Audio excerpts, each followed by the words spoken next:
Dari hamba Allah di Garut, Ustadz, saya ingin menanyakan mengenai tata cara membayar fidyah. Kapan boleh kita membayar fidyah, Ustadz? Naam, alhamdulillah wassalatu wassalam ala Rasulillah wa ala alihi wa sahbihi wa mawalah. Terlebih dahulu perlu kita ketahui siapa saja yang diperbolehkan untuk membayar fidyah. Yang diperbolehkan untuk membayar fidyah adalah mereka yang sakit dan secara medis penyakitnya tersebut tidak dapat disembuhkan.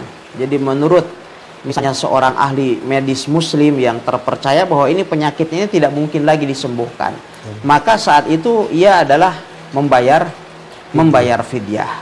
Ya. Kemudian berikutnya adalah yang kedua, manula. Ya, para sepuh, orang-orang tua kita yang sudah lanjut usia dan ia tidak lagi memiliki kemampuan untuk melaksanakan saum, tetapi dia masih memiliki ingatan. Ya, masih normal ingatannya, belum pikun. Kalau sudah pikun, maka dia tidak wajib saum, tidak wajib mengqadha dan tidak wajib membayar fidyah. Ya, karena dia ibaratnya bagaikan orang gila, dia tidak terkena hukum.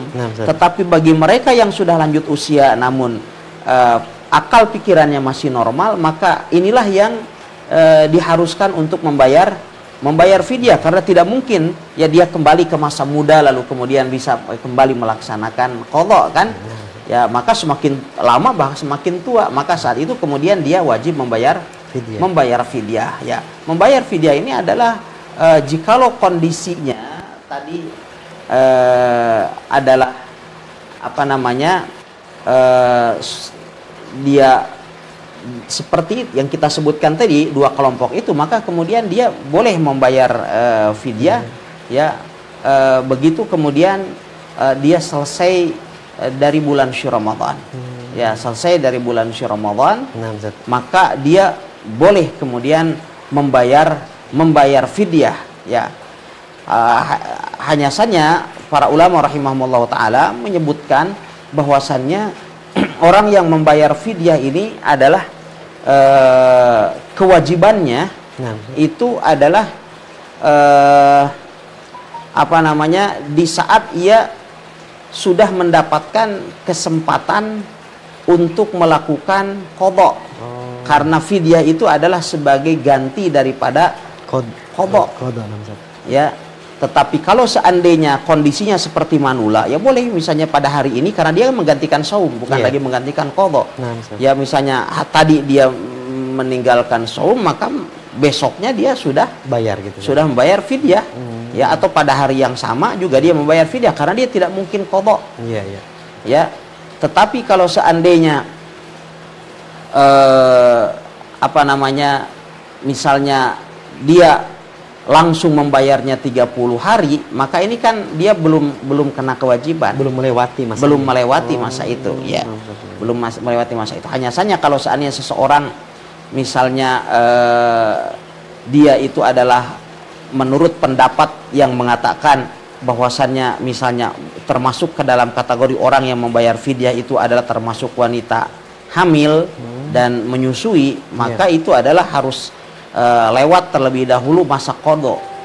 Dalam artian kata, misalnya apabila ada seseorang yang tidak melaksanakan saum, dia sakit tidak melaksanakan saum, misalnya selama 1 bulan, tiba-tiba dia meninggal pada tanggal 5 Syawal, maka yang dia wajib bayar fidyahnya itu ya hanya 4 hari.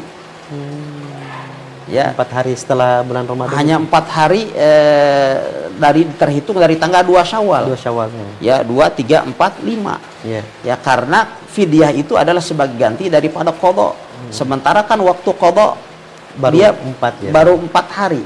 Ya, karena tanggal 1-nya kan tidak diperbolehkan kita untuk melaksanakan saum. Ya, ini adalah bagi mereka yang berpendapat bahwasannya fidyah itu adalah boleh untuk dilakukan juga termasuk oleh wanita hamil atau menyusui. Nah, tata caranya gimana, Ustaz? Apakah langsung kita bentuknya makanan kita berikan atau bisa bentuknya uang misalnya kita berikan gimana? Ya, untuk tata cara pembayaran fidyah hukum asalnya adalah diberikan dalam bentuk makanan.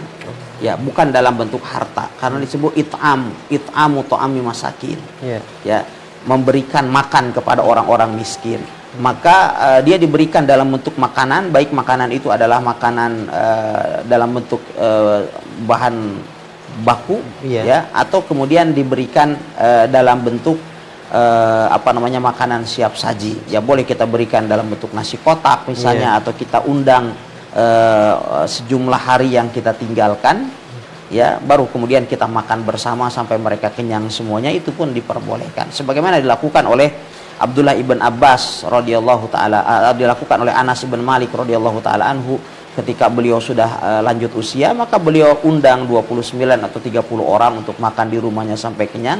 Dengan itu kemudian ia telah membayar fidyah. Nah, kalau bentuk bahan pokok ini Ustaz, bahan mentah berarti dia modelnya taksiran aja Ustaz ya. Misalnya 10 kilo beras berarti kira-kira berapa? Enggak, per hari adalah setengah sok. Oh, setengah sok ya, gitu, Ustaz, ya. Per hari setengah sok ditambah dengan lauk.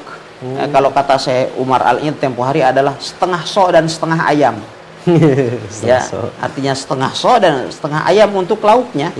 Ya, jadi kita perkirakan misalnya untuk lauknya, kalau untuk di Indonesia untuk makan itu berapa gitu. Maka kemudian selain setengah sok juga dibubuhkan atau ditambahkan kepadanya adalah uang atau lauk yang cukup untuk makan, karena kan tidak mungkin seorang hanya makan beras atau makan nasi. Gitu.